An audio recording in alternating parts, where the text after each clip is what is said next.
If your life looks good on paper, but you don't feel anything inside, meaning you don't feel bad, but you don't really feel good either, then it's costing you your aliveness, that part of you that actually feels excited to wake up and live your life. In this video, I'm going to talk about a possible reason that you're feeling this way, and more importantly, what you can do about it. Because I get it, life can definitely be boring and mundane, but as human beings, we are meant to experience life and feel radiant and alive.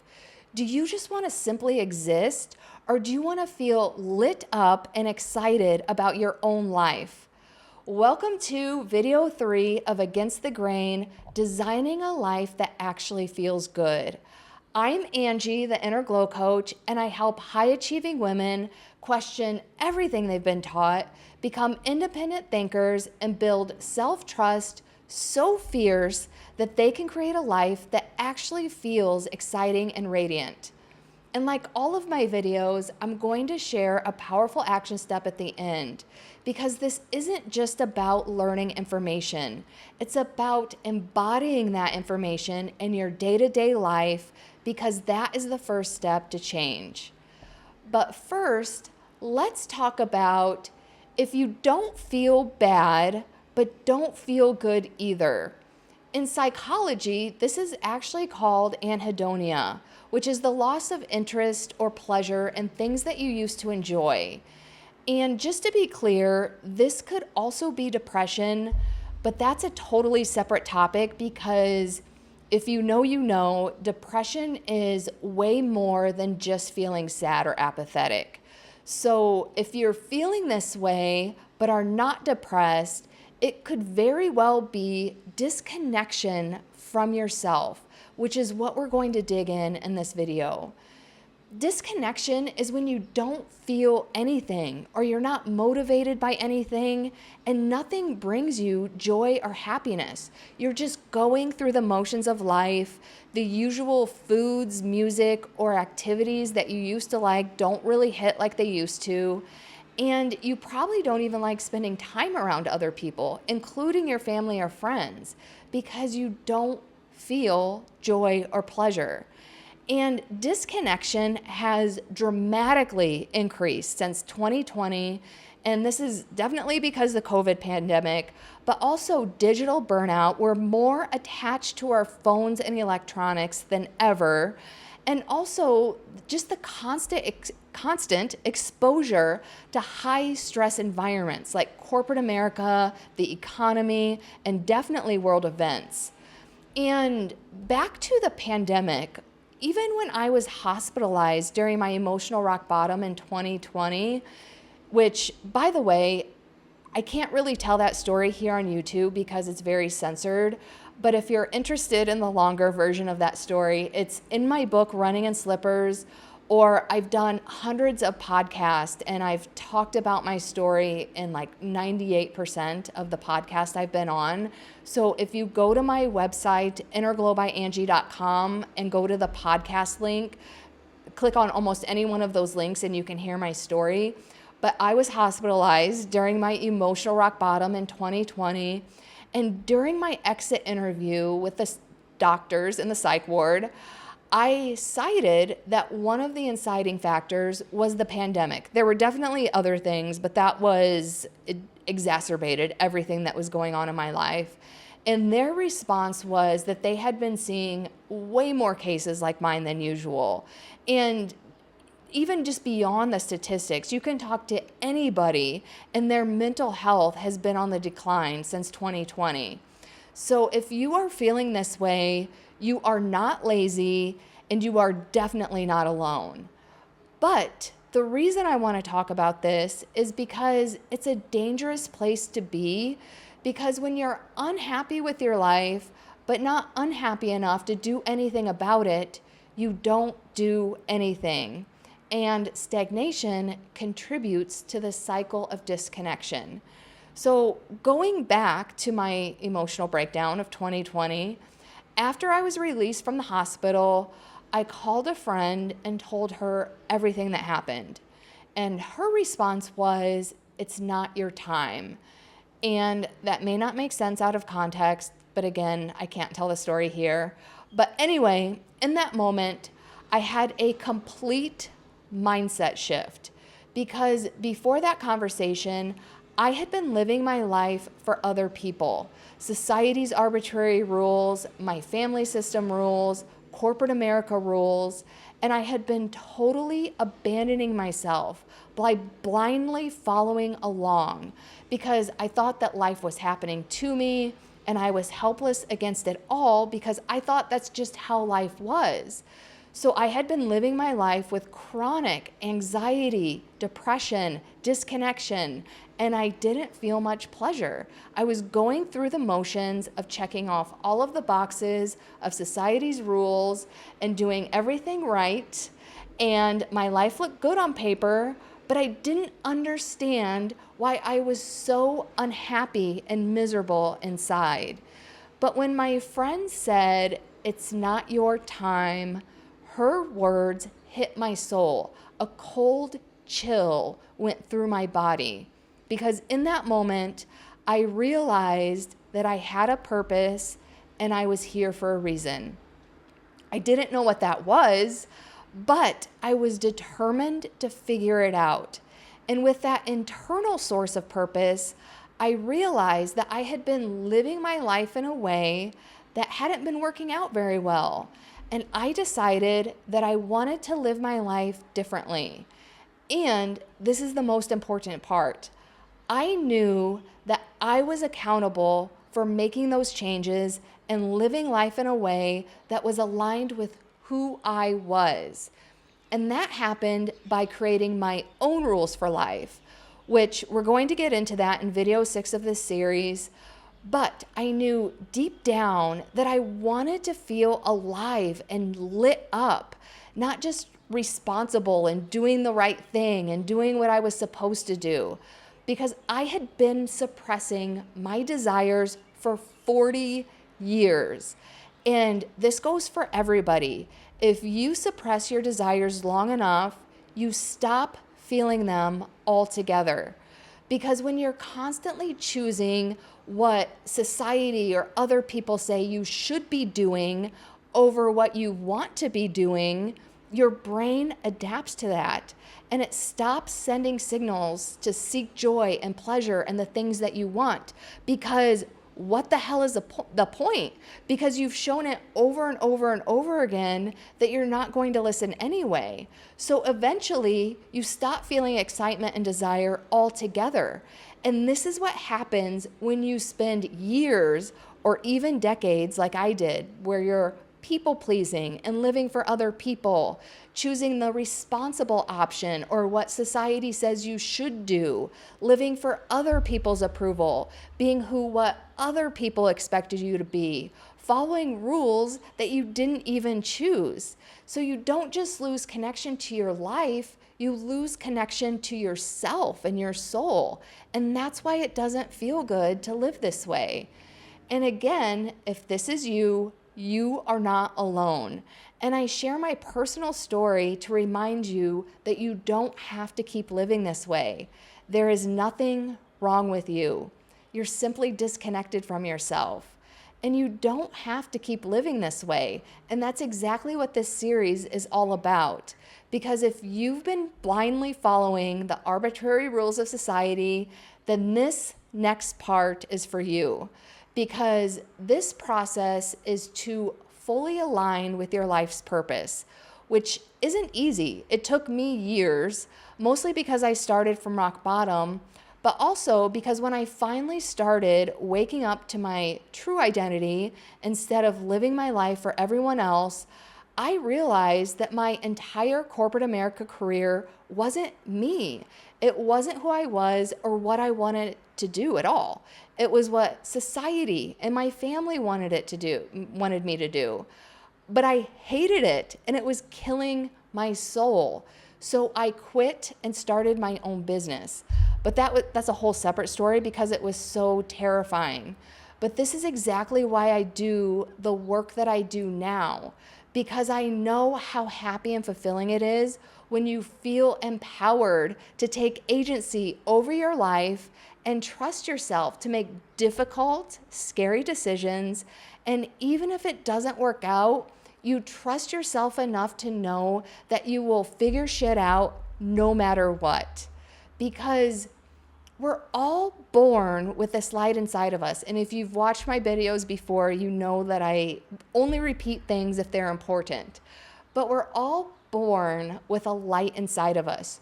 You see kids like 6 and under, they're running around, they're screaming, they are unfiltered, they will say anything, and they're actually kind of funny, right? Because they're so unfiltered and they just don't give a shit. And like their clothes don't match, they're super expressive, they're super creative. And we were like that too when we were kids. But as you go along life, it starts with your family system, but then it branches out to school systems and society systems. They all start telling us what we should or should not be. So we start conforming to things outside of ourselves so that we won't be rejected, so that we can belong. But through this process, we lose connection to who we really are. And this entire process isn't about fixing yourself or changing who you are. It's about coming back home to yourself and feeling excited about your own life again, just like you did when you were a little kid. And by the way, that's what the W in my GLOW method stands for. Welcome yourself back home, because you're just welcoming yourself back to that inner glow that's already been in you. It's just been dimmed. And you don't have to live your life on autopilot for society anymore. So if abandoning your desires to please people outside of you isn't the answer, then what is? And that brings us to today's action step, which I think we're going to have two, because I have 2 ideas. So let's see where this goes. Action step number 1. The way to welcome yourself back home and rekindle your inner glow, it's not by forcing yourself to be more productive and do more. It's by reconnecting to what actually feels good. So yeah, we're going to do 2 action steps because, again, if you've been completely disconnected from yourself, then at first, this might be something very small. Like, for example, what do I want to eat today? What do I want to do tonight? What music do I want to listen to in my car? What do I want? Because for a lot of you, you haven't asked yourself these questions in a long time. So if this is you, start here.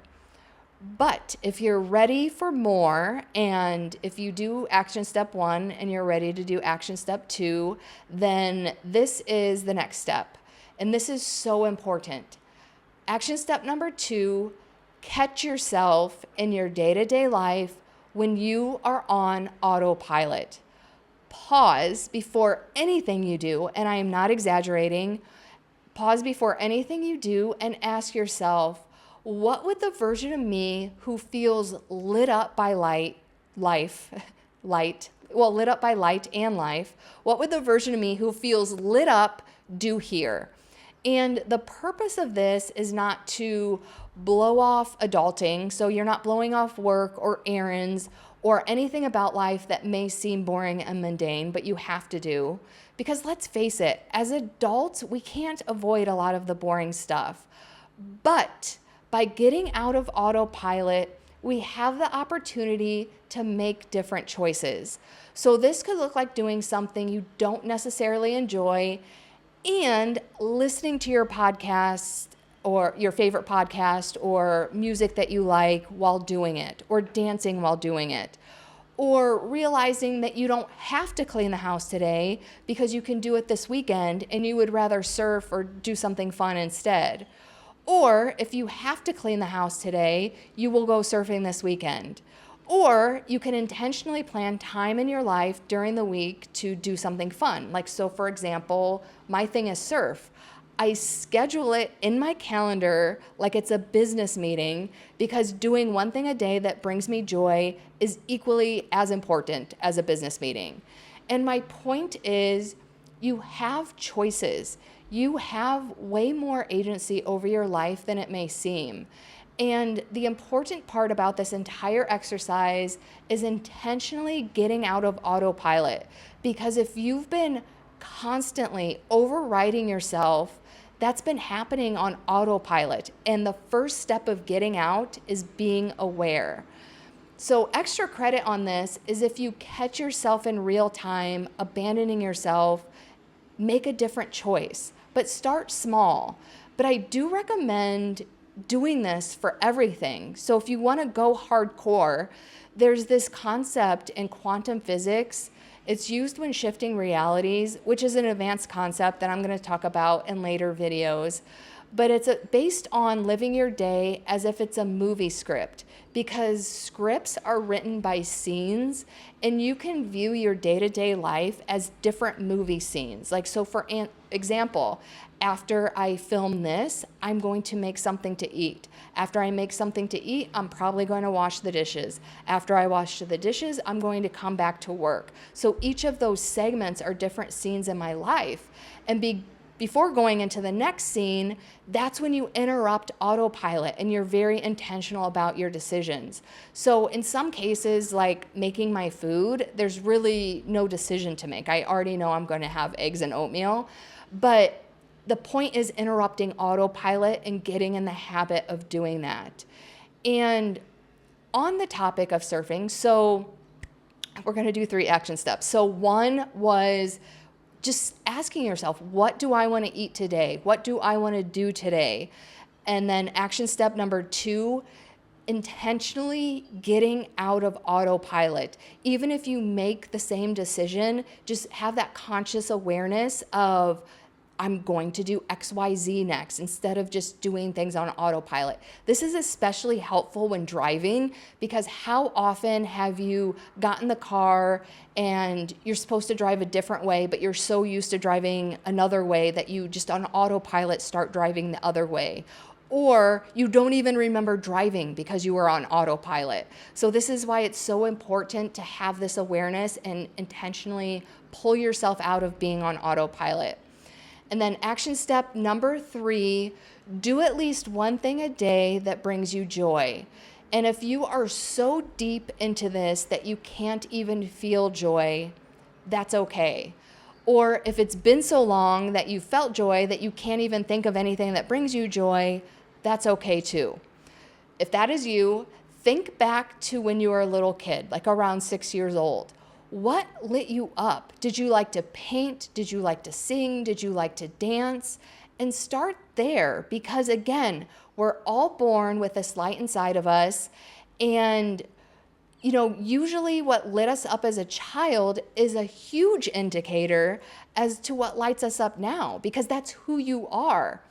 And if you still can't think of anything, I'm going to give you some ideas. Listen to music, sing to music, dance to music, take a walk in nature, take a mindful walk in nature. So this is not listening to your earbuds or anything. It's enjoying your surroundings. Sit in nature, forest bathe, ground, just be you. This isn't about being productive. It's about being. And we're not taught this in school, by our families, by society. And it's such an important part of connecting to ourselves. Again, and if you're still if you still are having trouble thinking of something, try something new. Take a class or a workshop. You may discover something new that you didn't even know you liked. Because, for example, I just started surfing 6 years ago. I didn't even know that was something that brought me so much joy. So the things that bring you joy can change or turn over. The important part is that you're doing at least one thing a day that brings you joy, because this will condition you to see your value in being who you are. Not only that, because you do bring value when you're productive and doing, but you bring so much value by just being. And when you do start to feel joy, and trust me, it could be a process, but once you start feeling it again, it will condition you. You deserve to feel that way because you do. Because I used to truly believe that happiness and fulfillment was something that wasn't even available to me. but now I feel happy and fulfilled most of the time. And that doesn't mean I don't feel sad or angry or don't have any challenges, because I do. It means that I respond to life differently than I used to, because I truly believe that life is happening for me. So if you feel numb in life right now, trust me, happiness and fulfillment is available to you. I know this because I have lived this, and if I can do it, anybody can do it. And if you need guidance with this, I got you. Because in my life, I created my own rules for life, and that's the work that I do with my clients. And again, in video 6, I'm going to take you step by step through that process. But if you need more personalized guidance, I do offer a limited number of 60-minute signature glow sessions each month. And this is a high-level, one-on-one conversation where we can identify where specifically you've been disconnecting from yourself, what's actually causing you to feel stuck, and what it would look like to reconnect to a life that actually feels good to you. And this is not surface level coaching. This is identity work. This is up-leveling to your next level identity that actually feels good in the life that you're living. And if you're ready for that, I will put the link in the description. There is an application, but it has a question that asks you how you heard about Inner Glow coaching. And all you have to do is simply put video 3 of Against the Grain series, and I will take care of you. You do have to fill out the rest of the application, but it does help you bypass the process. And if you're not ready for coaching yet, download the 80% Life Detector. It's a worksheet that I created, and it has 5 areas of life like money, friendship, self-expression, and it helps you see where you're still disconnected or holding back. And more importantly, there's an exercise at the end that helps you bridge that 20% gap. And I'll also put that link in the description, because again, you deserve to live a happy and fulfilling life. And I am going to be your cheerleader to get you there, because you deserve it and it is available to you. And in the next video, video 4 of Against the Grain, Designing a Life That Actually Feels Good, we're going to go deeper into this, because once you start feeling joy again, the next question becomes, who are you actually becoming? And this is where we start stripping away everything that isn't who you are and rebuilding your identity from the inside out. So I will see you in video 4.